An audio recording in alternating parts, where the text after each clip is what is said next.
You are watching Shadow On, where the stories are real, and the fear is too. Story 1 by Elias the Toll Booth That Wouldn't Take. I'm Elias. For 10 years now, I've been living in the cab of a semi, running long-haul deliveries. I've seen everything between Texas and Montana. But I always figured the real dangers on the interstate were accidents, cargo thieves, or, worst case, some deer on the pavement. Never a concrete structure. It was the dead heat of summer, mid-February, and I was cutting through the middle of rural Utah, near a mountain pass famous for its tight curves and sudden fog. I needed to dump my load at a warehouse before 4 a.m., but my CB radio gave me the bad news. There was a serious landslide on the main interstate, blocking all heavy traffic. The mandatory detour led onto an old state highway, one that the younger truckers had never even heard of. It was Route 309. I fired up the GPS, which immediately started complaining, suggesting I should turn back. But time is money, and with a perishable load, I didn't have a choice. Route 309 was exactly what I dreaded, poorly paved. Narrow, and the darkness out there was the kind that just swallowed your headlights whole. I hadn't had cell service for hours. It was just me, the diesel engine, and the terrifying vastness of the night. I passed an ancient, almost illegible traffic sign that read, "Toll ahead, cash only." That struck me as odd. Who even does manual cash collection in 2020? It felt like an anachronism, but I figured they were reactivating the road. Around 2:30 a.m., after 2 hours of pure tension, the road widened slightly, and I saw the lights. 3 toll booths, all dark, except for the middle one. A weak, flickering yellow light illuminated the structure. The pavement right before the gate was cracked and covered in moss. It looked like the place had been out of service for a decade. I pulled the rig up to the illuminated booth. The gate, a rusty metal arm, was down. I looked at the glass, but I couldn't clearly see the person inside. The light cast long, distorted shadows. I knocked on my truck window, signaling.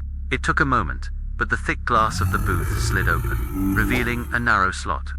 I was expecting a tired, uniformed concession worker, maybe an old guy. What I saw made me hesitate to breathe. It was a woman, but she didn't look real. She was sitting in an old office swivel chair, wearing what looked like a uniform made of thick, old fabric, maybe from the 70s faded grey. She was pale, her skin almost translucent, and her eyes were too large, fixed on me with an empty intensity. But the thing that bothered me most was the smell. It wasn't the smell of rot. It was metallic, like copper, or, more precisely, iron. "Evening," I said, forcing a casual tone. "Do you take debit cards? I'm on a detour, so I know the rate here must be high." She didn't blink. The woman slowly opened her mouth. Her lips were dry, almost cracked. "The charge is in species, trucker." Her voice was rough, low, almost a whisper that sounded like it came from underwater, but it echoed clearly in the night's silence. "Right. How much is that?" I asked, starting to search the console for bills. "It is not money." I stopped what I was doing. I looked at the gate, at the darkness behind me, and back at her face, which remained still. "Sorry, I don't follow. Not money. Is it some kind of commercial voucher?" "I'm a commercial vehicle." The woman placed her hand on the counter. Her skin looked like wax, stretched tightly over bone. She pointed toward my direction, but not at my console. She pointed at me. "The toll for 309 is a piece of what keeps you alive, Elias." My stomach turned to ice. How did she know my name? My name wasn't visible anywhere on the truck, except for my license, which I hadn't handed over yet. I tried to laugh, to shake off the fear. "Look, lady, I don't get the joke. If this is some later-night prank, it's not funny. I need to get going." Her expression finally shifted. It wasn't anger, but a cold, deep hunger. "You are afraid, Elias. I can feel the warmth of your fear." "I'm turning around," I said, gripping the steering wheel. "U-turns are not permitted, driver. You accessed 309. The rules are in the manual. You must pay the toll." I checked my rearview mirror. The only headlight behind me was mine. The darkness was so dense, it looked solid. If I tried to back up, I'd hit something or drive the trailer into a ditch. "What do you want?" I asked. my voice now barely a whisper. "What you have most urgently," she replied. "Half a pint. That is the standard quota for the load." I understood. The metallic color. The smell of iron. She was talking about blood. I pulled away from the window slightly and grabbed my cell phone, even though I knew there was no signal. "I'm calling the police," I said, just to test her reaction. The woman just tilted her head, a slow, almost painful movement. "They cannot come here, Elias. You are beyond their reach. You are on 309. I watched her, my heart hammering so hard I thought she might hear it. Fear paralyzed me for a moment, but adrenaline pushed me forward. I wasn't going to stand there, negotiating my life with an apparition in an abandoned toll booth. I slammed the rig into first gear and floored the accelerator, aiming right at that rusty gate. I had no choice but to go through. The truck, with its 10 tons, had no trouble. The metal bar bent and snapped with a terrible sound. I felt the jolt, and for a moment I thought she might have been hit by the debris. But when I glanced in the side mirror as I sped onto the road on the other side, the booth was still illuminated. The woman, now standing, was looking directly at the back of my truck, and she was smiling. It was not a human smile. It was wide, exposing dark gums and teeth that were far too thin. I drove like a maniac for the rest of the night. When I finally hit civilization, with cell signal and open truck stops, it was 5:30 a.m. I pulled into a gas station and climbed out, shaking. The first thing I did was inspect the truck. The gate was broken, but the most bizarre part was on the back of the trailer. Painted in chalk-knot paint, chalk was the letter E. It was an archaic, maybe runic E, drawn sloppily. And next to the E, there was a smear. A dark red stain, almost dry. It looked like a splash of blood. I took pictures, of course, but when I tried to show the photo on my phone to the gas station attendant, the image of the smear had vanished, leaving only a photo of the clean truck. I never again take a detour that goes near Route 309. I told this story to some older truckers. One of them, a veteran named Mr. Osvaldo, just shook his head and said that 309 hasn't been on the map for years. He said the toll booth was a place where people who got too lost in the night paid, not with money, but with something the road demanded to allow passage. And the E on my truck. He said that was the mark that I had entered her route, and if she ever saw me again, the fee would be higher. I still have nightmares about that smile.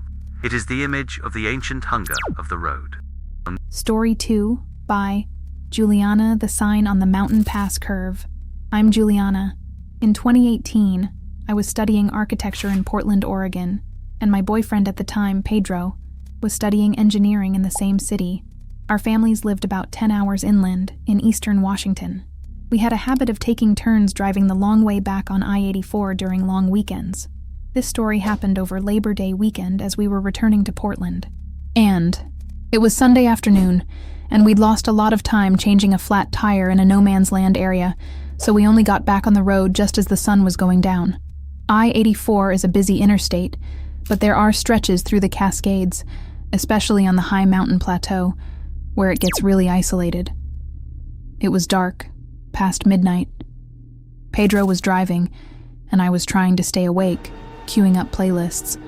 We had just gone through a series of steep, sharp curves, and the road opened up onto a straightaway, with dense forest on one side and a small rock face on the other. That's when we saw the sign. It wasn't a usual traffic sign, not yellow or blue. It was dark, very old wood, fixed to a leaning post on the shoulder. It was low, hard to see, but our headlights caught it for an instant. There were no words, just a symbol deeply engraved in the wood. Ood. It looked like a circle with 3 rays branching out from the center. But the angle was strange, almost like an elongated chicken foot, if that makes sense. It was a primitive symbol that made me think of ancient rock carvings. "What the heck is that?" Pedro muttered, frowning. "Looks like some kind of tribal warning," I said. "Or maybe just some idiot's graffiti who thinks they can carve." We kept driving, trying to forget the weird symbol. Oh, the road got emptier. The fog started creeping down from the mountains. 10 minutes later, we heard the sound. It wasn't loud, but it was unmistakable. A violent screeching of metal on metal, followed by the muffled, terrible sound of a heavy impact. "Sounds like a wreck," Pedro said. slowing down. About 500 yards ahead, we saw it. A car flipped completely upside down on the shoulder, its broken headlights still blinking intermittently on the ground. And the smell of gasoline and oil flooded the cab. Pedro pulled over, turning on the hazards. "I'm going to see if anyone is okay. Stay here and call 911. I grabbed my cell phone, but naturally there was no signal in that part of the mountains. Pedro grabbed the flashlight and walked toward the overturned car. It was a silver sedan. As Pedro illuminated the scene, I saw that the driver's door was crumpled and wide open. He came running back, pale. "No one's inside, Ju. The car is totaled, but the seatbelts are buckled, and the door is open. It's like the person just evaporated on impact. And the strangest thing, on the side of the overturned car, near the rear wheel, drawn in mud or some dark sludge, was the same symbol we had seen on the wooden sign, the circle with the 3 rays. We were freaked out. We decided it was better to get away from the scene and call the state patrol as soon as we got a signal. We sped up. The atmosphere in the car was heavy. We tried to rationalize. Maybe the driver walked away unharmed and hitched a ride. But what about the symbol? We drove for maybe another 20 minutes when I-84 led us to a long straightaway, almost identical to the previous one. The fog was thicker now, wrapping the road in a damp silence. And then we saw the sign. It was the same leaning post, the same dark wooden sign, the same engraved symbol, the circle and the 3 rays. "Iscalm. No, that's not possible," I murmured. "We passed that already. We're sure." Pedro slammed on the brakes on the shoulder. "This is impossible. The GPS says we're making progress. We're at mile marker 280. The last sign was at 250. Maybe there are 2 identical signs." I tried to argue, but my heart already knew it wasn't true. The post was leaning at the same angle. The surrounding vegetation was exactly the same. I was about to ask him to turn around when we heard it again. Gain. The violent screeching of metal on metal, followed by the muffled impact. Less than 500 yards ahead, exactly where the first wreck had been, was another car. Flipped, upside down on the shoulder, broken headlights blinking intermittently on the ground. The smell of gasoline and oil. It was the same silver sedan. I started hyperventilating. "Pedro, we already saw this. This is the same car. We're stuck in a loop. We can't be. If we were, we'd be seeing the sign again," he replied, his voice cracking. This time, Pedro didn't get out. He was terrified. We stared fixedly at the scene. There was a subtle difference. The first car we saw had the driver's door open. This one had the driver's door closed, but the window was shattered, and the headlights were blinking at a different rhythm. But the symbol on the metal, drawn in the dark mud, was identical. "Abasa, if it's the same event, why is it happening again?" I asked. Pedro started the car and floored it, completely ignoring the scene. "I don't know, but we're not sticking around to find out." We accelerated past 75 miles per hour. We drove for 5, 10, 15 minutes. No identical signs, no accidents. I was almost convinced that fear had made us see things until we reached the next series of curves. The road, at the summit of the pass, suddenly had a small concrete niche on the side, like an abandoned bus stop, with a tiny statue of a local saint covered in moss. We stopped, not by choice, but because Pedro hesitated. "Look there," he said, pointing at the saint statue. On the concrete base of the statue, someone had recently painted in a glossy black paint the exact same symbol, the circle and the 3 rays. And then, the third repetition occurred. Red. We didn't hear the sound this time. We saw it. About 800 yards ahead of us, on the next curve where the rock face was highest, the silver sedan flipped, exactly as before. But this time, it wasn't upside down on the shoulder. It landed in the middle of the lane, and it seemed to writhe, like a dying insect. And this time, there was something next to the car. A figure, tall, slender, and dark. It was hunched over the car's hood, and it slowly lifted its head. It was looking directly at us. We couldn't distinguish facial features because of the distance, but its shape was impossible. It was too tall and seemed to have too many joints. "It's coming," I whispered. Pedro threw the car into reverse and spun it around in the lane, doing a massive U-turn in the middle of I-84. He was completely hysterical. "We are not going that way, Juliana." "Anna, it's right there." We drove in the opposite direction, back towards the area where we had had the flat tire. After about 20 minutes of pure panic, we managed to get cell service at a rest stop. We called the state patrol, reporting the accidents at the location we'd noted, mile marker 280. The dispatcher told us to wait at the rest stop. When the patrol car arrived about an hour later, we told them the story. They got serious and checked the records for overnight accidents. Entatus. Sirs and ma'am, there was no record of a silver sedan traffic accident between 11 p.m. and 4 a.m. at mile marker 280, one of the troopers said. There was a semi that jackknifed around 285, but no overturned car. We insisted on the repetitions, the figure, the symbol. The trooper noted everything down, and then looked at us with a strange expression. You mentioned a symbol, a circle with 3 rays? We nodded. There's an old story in this part of the mountain range. It's a hunter's legend. They say that symbol, the fox paw, appears when the road is hungry, and when it appears 3 times, it means the road demands 3 things: the accident, the forgetting, and finally, the traveler who witnessed it. We drove the rest of the night avoiding I-84, taking back roads. We broke up a month later because the weight of what we saw was unbearable.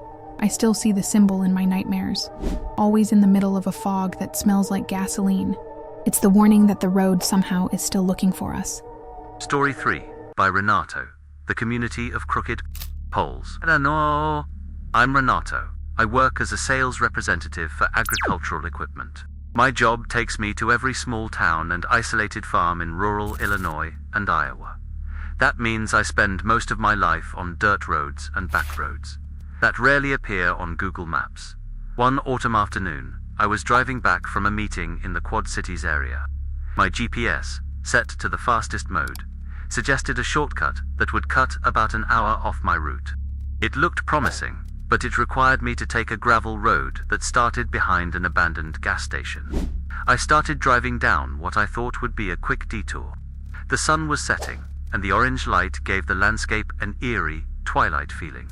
The road was so narrow that vegetation on the sides was whipping my car mirrors. The detour started getting sketchy when I realized the gravel road wasn't really used anymore. Grass was growing between the 2 tire tracks. I was about to stop and turn around when I noticed the only indication of electricity in the area: power poles. But these poles were strange. Normally, utility poles are straight, driven vertically into the ground. These, however, were all tilted at a disturbing angle. It wasn't just 1 or 2. It was every single one, consistently crooked, pointing to the exact same spot on the horizon, as if a supernatural wind had bent them, but only them. I kept going, using the crooked poles as my guide. The radio stopped working, just static. I had no cell signal. I drove for another 15 minutes, and the horizon opened up. I saw a small community ahead. It looked like a cluster of old farmhouses, all built of dark, grey wood. It looked like a sepia photograph. It was exactly where the path of the crooked poles terminated. The community was tiny, maybe 10 or 12 houses, clustered irregularly around a central dirt yard. There were no parked cars, no bicycles, no animals, and there was no sound. I stopped my car about 50 yards from the first house. It was dark now, and I put on my high beams to light up the scene. Everything was in absolute, deafening silence. Despite the darkness, I could make out frightening details on the houses. The windows were small, curtainless, and the glass looked opaque, as if dust had accumulated for decades. The architecture was utilitarian pre-war, but it gave the sense that they hadn't been built by ordinary human hands. I thought maybe I stumbled into some kind of isolated religious commune, or an abandoned area.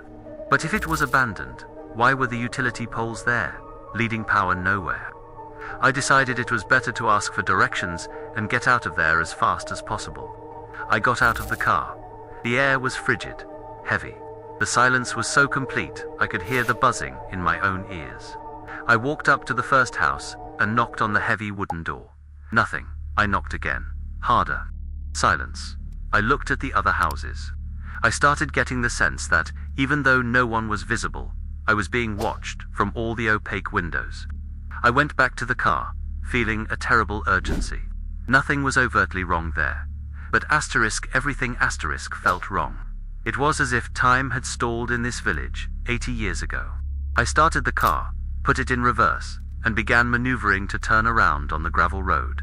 And then, I saw it. In the shadow between the second and third house, there was a subtle movement, a person. They were standing perfectly still. They wore dark, loose clothing and seemed to have the same grey tone as the houses. They were very tall and thin. I couldn't make out their face, but their posture was one of being on guard, watching my every move. I accelerated a little more, turning the wheel. When my headlights swept the village again, I saw more people. They were emerging from the shadows, slowly, from the doorways, from the corners of the yard. They weren't running, they weren't yelling.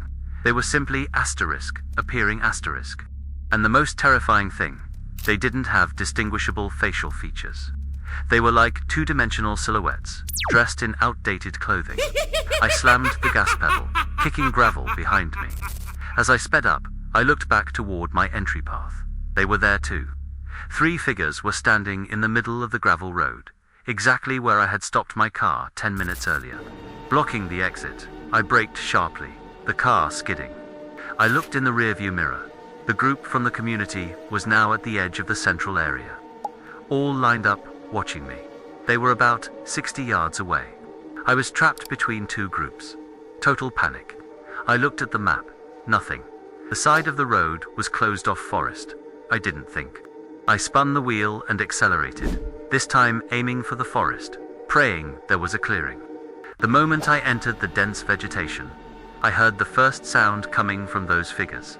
It wasn't a voice. It was a high guttural sound, like someone scratching rusted metal with their fingernails. I drove a few yards into the thicket, tearing up the paint and the tires, but this wasn't a road. I had to turn back. When I burst out of the woods and back onto the gravel, the group in front of the car had advanced, closing the distance to about 20 yards. I could see that their arms were unnaturally long. Out of choices, I decided to face the way I came. I accelerated toward the 3 figures, honking hysterically. At the last second, they moved. They didn't run to the sides. They opened up. The 3 figures split in the middle of the track, forming a portal. I shot between them at full speed.